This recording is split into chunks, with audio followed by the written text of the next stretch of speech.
नमस्कार दोस्तों, आप सब देख रहे हैं टॉप बिहार न्यूज चैनल। मैं आपके साथ हूँ, आपका भाई संजीव कुमार शुक्ला।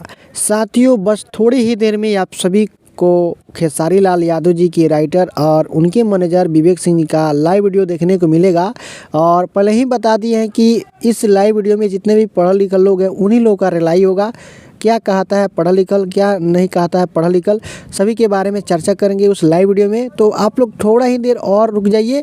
बस 1 बजे, जी हाँ, बस 1 बजे उस लाइव वीडियो को देखना मत भूलिएगा और ज़्यादा से ज़्यादा शेयर कीजिएगा। और मैं भी उस लाइव वीडियो को यूट्यूब पर ज़रूर अपलोड करूँगा, तो उसे भी शेयर कीजिएगा, ताकि कुछ लोग को ना फेसबुक पता है ना इंस्टाग्राम पता है, कुछ लोग को यूट्यूब केवल पता है और केवल खेसारी भैया का नाम पता है और किसी और का नाम पता नहीं है। तो आप लोग ज़रूर देखिएगा, मैं डालूंगा जैसे उन लोगों का लाइव समाप्त होगा तैसे उस वीडियो को मैं यूट्यूब पर लाइव कर दूंगा। ठीक है, तो चलिए हम इस वीडियो को यहीं पर समाप्त करता हूं। बस 1 बज ही रहा है। ठीक है, तो हम भी लाइव में अब जुड़ेंगे, हम भी देखेंगे क्या कैसे कैसे रिलाई हो रहा है। ठीक है, तो चलिए दोस्तों, फिर से मिलते हैं लेटेस्ट अपडेट के साथ। तब तक ले टेक केयर, बाय बाय।